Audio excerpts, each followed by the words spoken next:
Hello, and welcome to the July 2nd edition of Success by Association Live. Today's issue is sponsored by Kalahari Resorts. We thank them for their support of AENC. Today's article is written by Ali Ingersoll and is reprinted with permission. The article is titled, The Art of Being Pleasantly Persistent.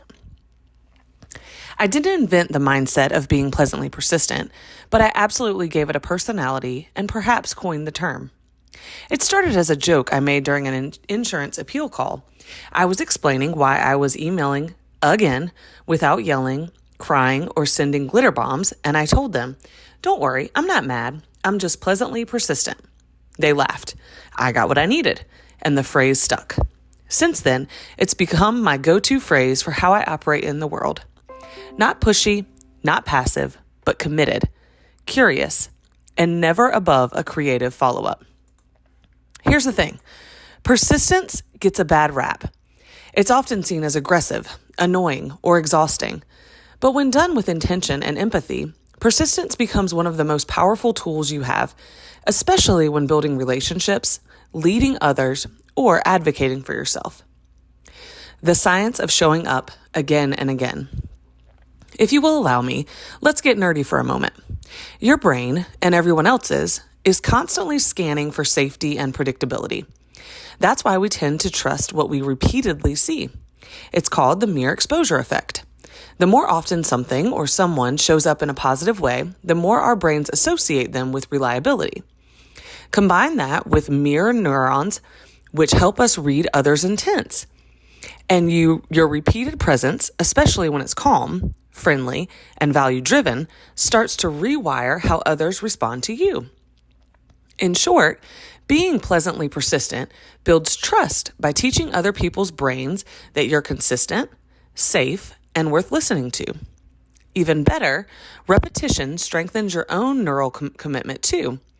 Every time you follow through or circle back, you reinforce your own sense of agency and clarity, and that internal feedback loop becomes its own kind of power. So why does it matter? Because most people give up too soon. We tell ourselves silence means no, or that following up makes us annoying. But neuroscience tells a different story. Most relationships, personal, professional, even systematic, are shaped by the people who keep showing up without demanding instant results. That's not persistence with pressure. That's persistence with presence. And that kind of presence is magnetic. A working framework. The pleasantly persistent mindset. Here's how I break it down. Humorous. Because honestly, if you can't laugh at the process, you're probably rage quit it. Intentionally. You're not following up out of fear or obligation, but with purpose and clarity. Relational. You're thinking about the human on the other side, not just the outcome. Rhythmic. You don't stalk. You don't spam. You keep a steady, thoughtful pulse. Personal story. I never recommend anything I haven't tested extensively in my own life. I'm the chief scientist in my personal laboratory of perspective. And I know you're doing the best you can with your own experiments too. In 2016, I spent an entire year in bed with a pressure sore, one that went all the way down to the bone. By that point, I had already lived in and out of hospitals for 5 years, dealing with multiple pressure sores, failed surgeries, and enough medical debacles to write a trilogy. I was being denied medically necessary equipment I needed to physically survive. So instead of wallowing through another year in bed, I made a decision.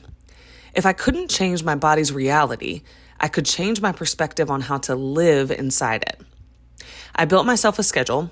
I taught myself how to navigate the health insurance appeals process. I started writing my own letters of medical necessity. Because let's be honest, at that point, I had nothing but time. This is where the mindset of being pleasantly persistent was born. Every denial got a reply. Every appeal got filed. Because I knew most patients, and frankly most healthcare providers, don't. In fact, according to the Kaiser Family Foundation, only 1 in 10, or 1%, of denied medical claims in the United States were appealed in 2022. Yes, you read that right. I didn't want to be a statistic, so I tried something different. I chose to stay in the ring, not with rage, but with resolve. Denial after denial, letter after letter, one quiet act of defiance at a time. Over time, I began to learn the ins and outs of the U.S. healthcare system, not because I wanted to, but because I had to. And what it taught me became something I carry into every speech, every struggle, and every story. We are what we think. Kind of like we are what we eat, but with more policy loopholes and fewer carbs. Our thoughts can paralyze us or propel us. Sometimes it's just about taking one small step forward, or in my case, reading one line of corporate policy that could change everything. The trick? Don't give up. Or at least don't give up permanently. There will be days where you throw your hands up. That's okay. Take the day. Take the moment. But the next day or the next week, try again. Most importantly, be kind to yourself. I'm guilty of beating myself up too, for not doing enough or not moving fast enough. But that's why I lean on daily gratitude practices, simple, grounding things that keep me connected to myself. And I encourage each of you to find your own. Here's a professional application. Here's the truth.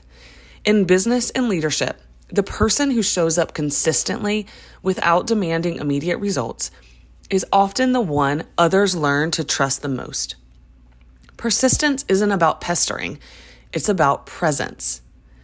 Ask yourself, where am I expecting instant results in a relationship that actually needs rhythm?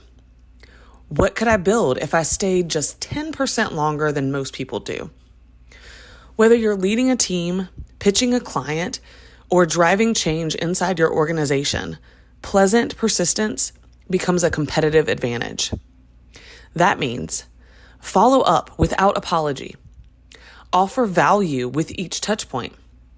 Let relationships grow on their timeline, not just yours. Because leadership isn't about pushing, it's about being the one who doesn't quietly disappear. Another personal application. Let's be real. Persistence is easy to admire in others and hard to apply to ourselves without spiraling into burnout or passive-aggressive post-it notes. Here's how to practice being pleasantly persistent in your actual life. With yourself, set reminders for what matters. Not just deadlines and meetings, but joy, rest, connection. Calendar the stuff you keep saying is important but never make time for. Yes, even calling your dentist counts. With your self-doubt, that little voice that says you've already failed 3 times, why bother? Politely tell it, thanks for your input, I'm choosing persistence over perfection today. Then do one small thing anyway. Something bite-sized and momentum-friendly. With your family or whoever tests your spiritual stamina, try curiosity over confrontation. Ask, would it help if I followed up again later? Then give yourself bonus points for not losing your mind when they answer yes. Persistence doesn't mean bulldozing your way through. It means believing it's still worth showing up, even if you're doing it with a raised eyebrow and a coffee IV. To wrap it up, pleasant persistence isn't about being the loudest voice in the room. It's about being the one who's still standing when the noise fades, calm, steady, and ready to keep building something that matters. It's not always easy, it's not always fast, but it is always worth it. So send the follow-up, take the next small step, remind the world and yourself why it matters. Because you don't need to bulldoze your way through life. You just need to keep showing up like you mean it. 2 things for you to think about. 1, persistence isn't just about pressure. It's about timing, trust, and the willingness to show up again and again when others stop. 2, most people stop following up because they assume silence means no. But in reality, it often just means next opportunity. 2 things for you to ask yourself. 1, what does being persistent look like without being pushy? 2, where in my life is it worth following up again? And 1 thing for you to try this week. Pick 1 thing you've been hesitating to follow up on, a conversation, a proposal, a request, and send a second message that adds value, not pressure. Keep it short, clear, and rooted in service. Remember, being pleasantly persistent isn't about pushing harder. It's about sticking around long enough to build something real.